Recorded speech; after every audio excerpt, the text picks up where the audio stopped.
Corruption is a problem that has far-reaching consequences on nations, and Nigeria is not an exception. As the saying goes, prevention is better and more economical than cure. It ensures that systemic loopholes which allow corrupt acts to take place are effectively blocked. Section 6B to D of the Corrupt Practices and Other Related Offences Act 2000 vests on the Independent Corrupt Practices and Other Related Offences Commission (ICPC) the power to examine the practices and procedures of public bodies and where such practices, systems, or procedures aid or facilitate fraud or corrupt practices, to direct and supervise a review. Today on this edition, we shall focus on the preventive aspect of the Commission's mandate, specifically the deployment of Ethics and Integrity Compliance Scorecard on MDAs. We will bring you highlights from the report of the Commission's findings on the deployment in 2022. Welcome to Corruption Must Go, ICPC's weekly television program. I am your host, Hawa Sane Garba.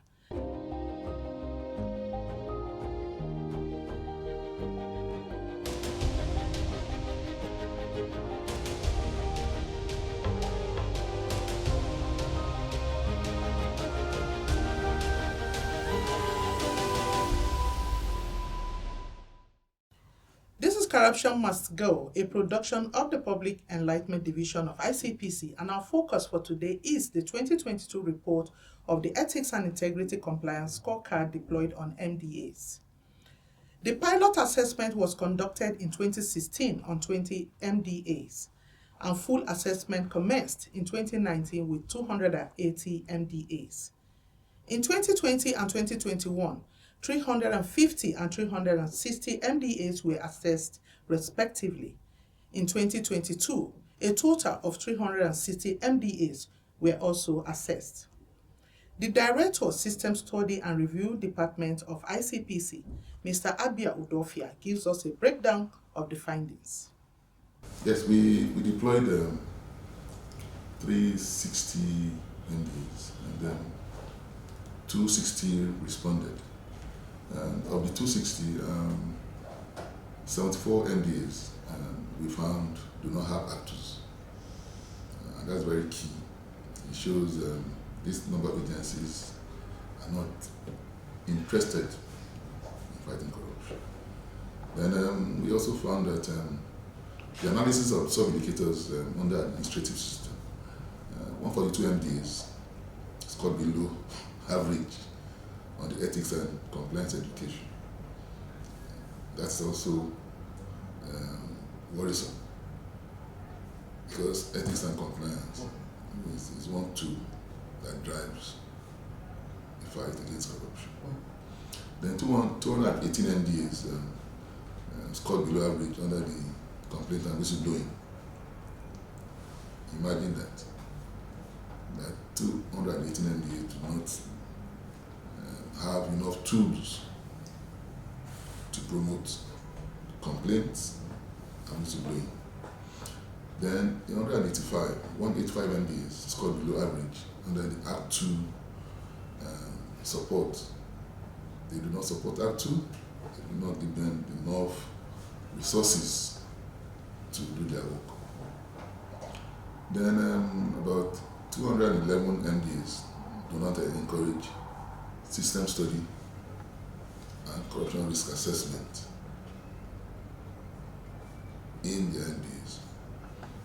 System studies and risk assessment are tools to help you look at the systems. And if there are issues that promote corruption, you stop them. So if you're not having such tools or such exercises, then it shows you're also encouraging corruption. Corruption can mess up every good thing a nation has. A nation is blessed with every good thing all around. If you and I care, we gonna get there. Just ask me how. It starts from you and I. Make you say no. When they give you bribe or ask you for bribe, make you say no. If you're there for office and tempted to steal, make you say no. We can only kill corruption and greed.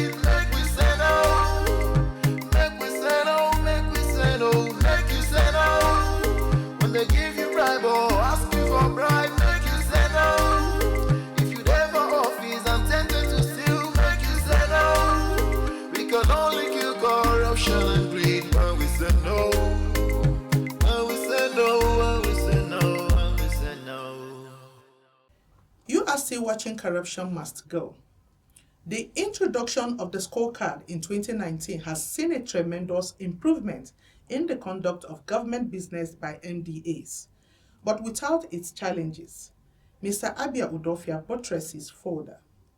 For the challenges, the MDAs, a number of them are not challenged. They've been resistant to this tool. And we wonder why they have this attitude. Maybe some are scared of exposing their records to the public, and that also raises red flags that you are not ready to show the world what you are doing and your operations. Some have responded, some have refused to respond to the deployment due to non-consequence because we see it as a preventive tool. It's not punitive, but we leave it to public opinion. When we publish the results, the public now rates you. They see you down there or up there, so they see you that either you are performing well or you are not doing well. So the public opinion now more or less scores you and sort of push our drive to see that these things are done properly. Then we have, because we do sometimes virtual deployment, electronic deployment, so they complain of these issues that they can't send their document through the electronic means, and they must send through the normal analog link, and that was to delay and frustrate our work. You can imagine you deploying 360, 260 MDAs and huge documents. So we try to make it more of electronic, so that even the documents or the system can rate you without us doing that. It takes away the human factor. It takes away the discretion of people marking and giving maybe their own impression. So we want to see how we can take away the human factor and let the system, the electronic system, do the scoring and so forth. So I believe that if the recommendations we have in the report, because it was launched in October by the President, and we sent copies to the MDAs, telling them of their strengths and weaknesses, and if they can work on those weaknesses, because many of them will come up to better ratings and scores in the next deployment 2023.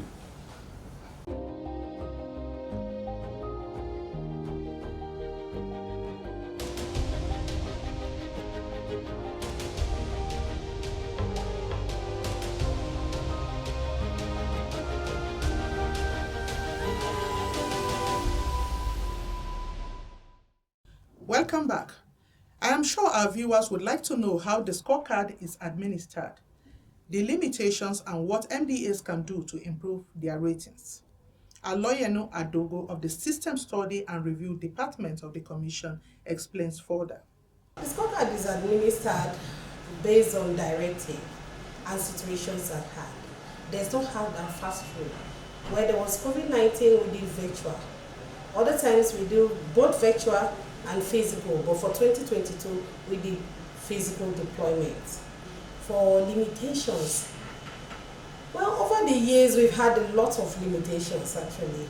During virtual deployment, this thing about systems bringing down, then our networks sometimes not getting through. Then some organizations had problems with scanning. Sometimes they scan, they become unreadable for us. So those are one of the things we experienced during the virtual. However, during the physical, we experienced issues of laxity on the part of the MDAs. You send them letters, they don't want to respond. Now, this deployment is time-based. You don't have much time. You see at the end of the day, 2 days to the end of the program, the exercise, they'll come and start calling, trying to schedule time. We don't have that kind of time. So it makes us drag. Then there's delay in preparations on the part of the MDAs. You send them letters, they don't start preparation until the appointed date that the teams go there. When the teams go there, then they'll start say, sorry, we are not ready. Causes a lot of delay. Then another thing we observed is that most of the MDAs don't involve their anti-corruption and transparency units, forgetting that these are the people trained with this tool. So by the time you get there, the actives are sidelined, and the officer with the contact sent is not even aware, is not even conversant with the tool. So it's one of our biggest challenges actually. This is an annual exercise. Every year will come, except otherwise directed. So we advise MDAs at the beginning of every year, they should start preparing. They know where they get this. It's on the website. They can download and do a dummy deployment using the anti-corruption and transparency units, so that the necessary departments and units will get their documents ready. By the time the exercise commences, it becomes flawless, speedy, and within the time frame, they will be able to achieve what they will achieve.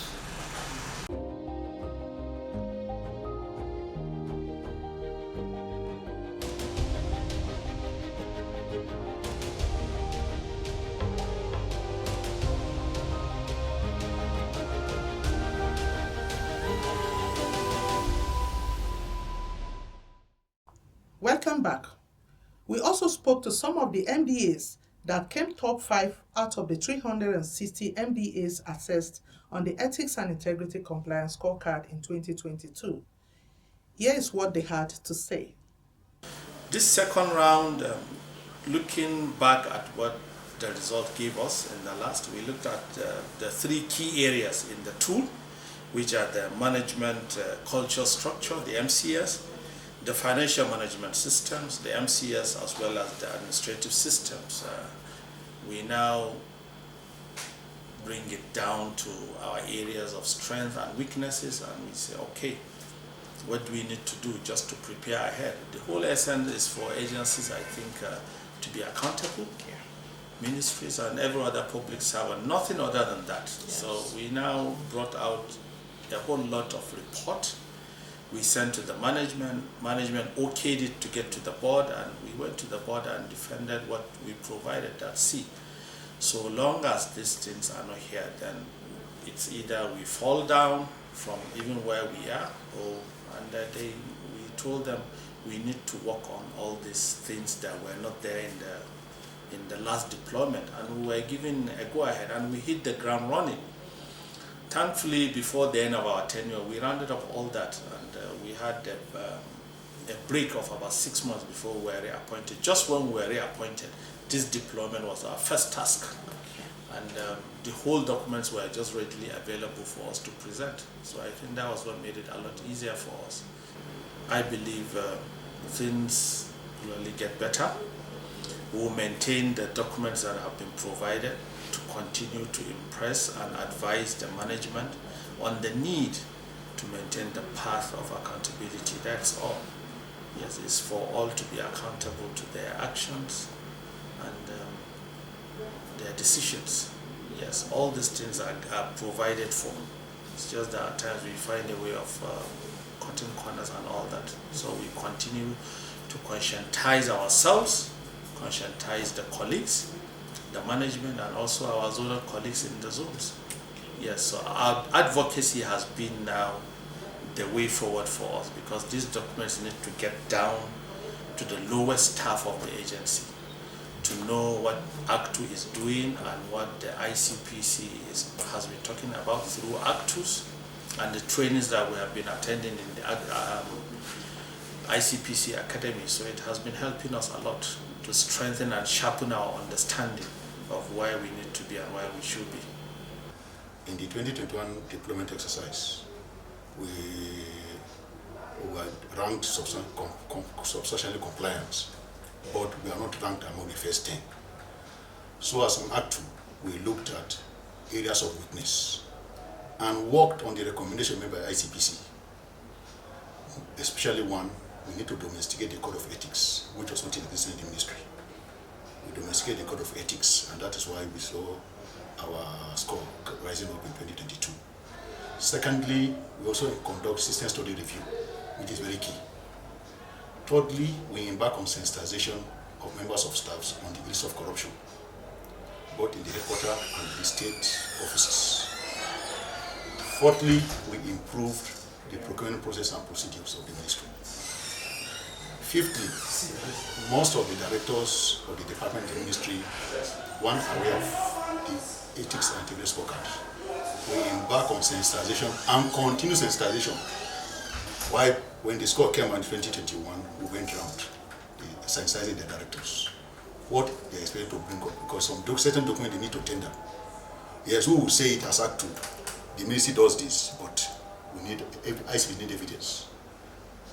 The directors, we embark on sensitizing the directors of finance and accounts, internal audit, procurement, HRM, PRS, and other units in the ministry. Now, on the day of deployment, all these documents they need that were needed were brought out for ICP to score. What we will do as Act 2 is to build on whatever we have achieved in the past or recently, and then worked on areas of, because there are always areas of improvement based on recommendation by ICPC. I know we have maybe a score of 85, 86. There are always room for improvement. So look at areas of weaknesses again. We'll look at areas where ICPC make recommendations and we'll work on them. We won't rest on ours, because we maintain what we have and try to improve. Because we're thinking of even getting 95 or 100 if possible in the subsequent deployment exercise. I think part of the luck we have here is, like you know, I was chairman of ICPC, and Act 2 was one of my major strong points as a tool to get the MDAs and different parastatals in line without using compulsion. And so when I came in here, I saw that Act 2 was, like in most other organizations, treated as, well, they say it's compulsory, so what do we do? Let's set it up for purposes of meeting what they want.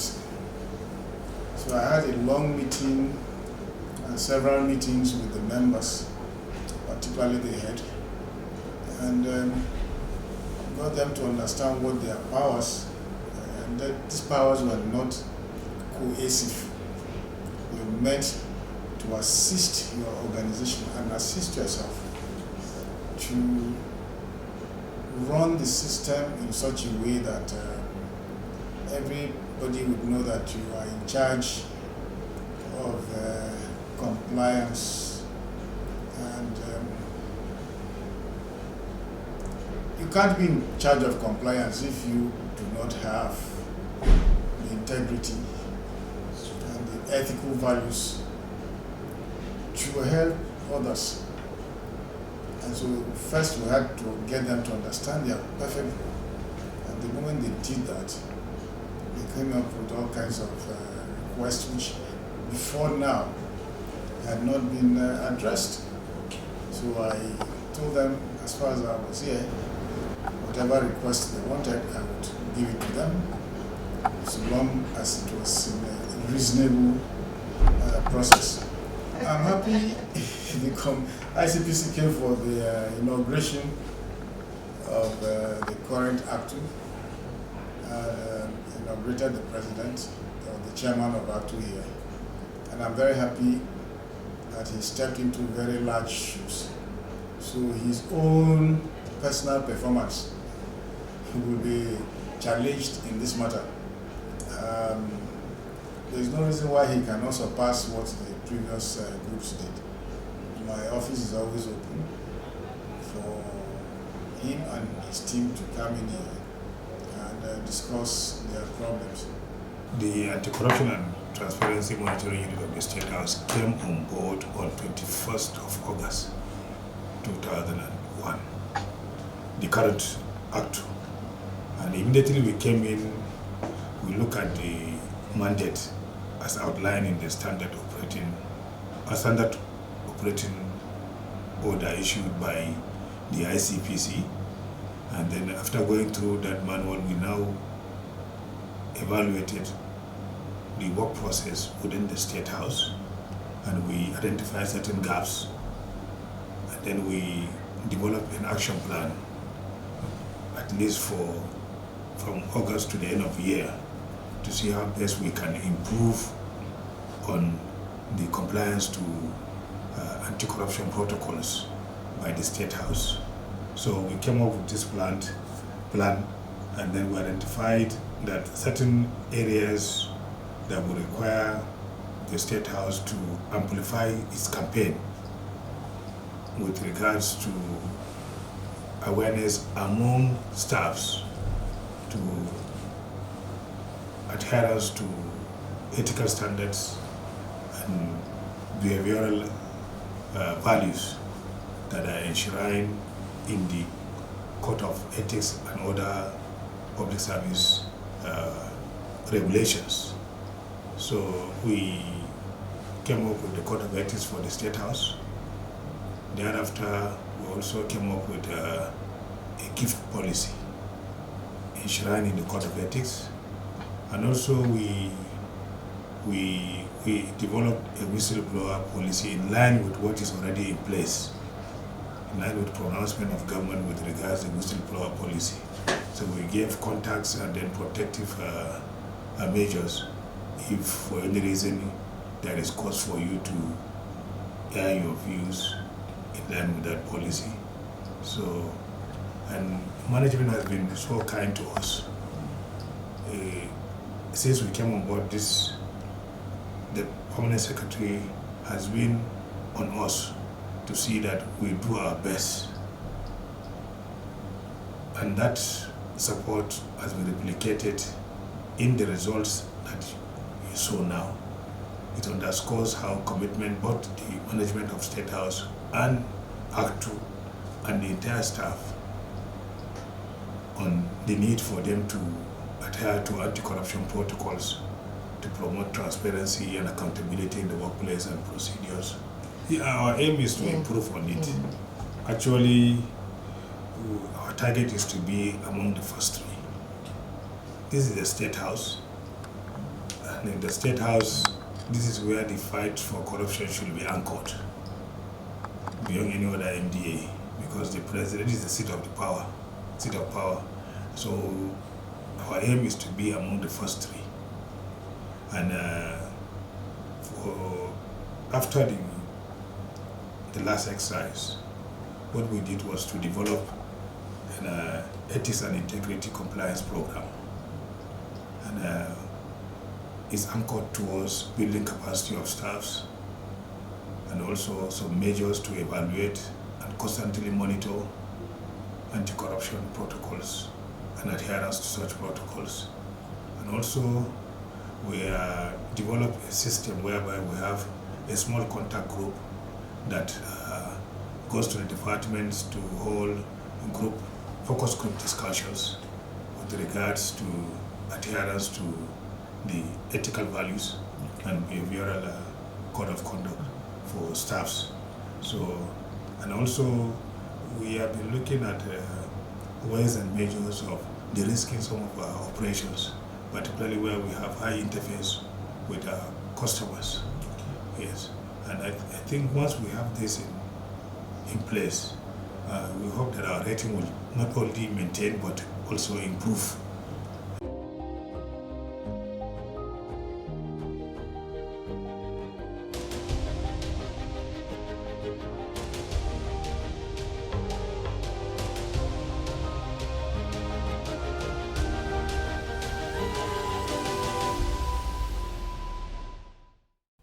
ICPC will continue to review and revise the scorecard to meet the realities and exigencies identified through the deployment and other operational activities.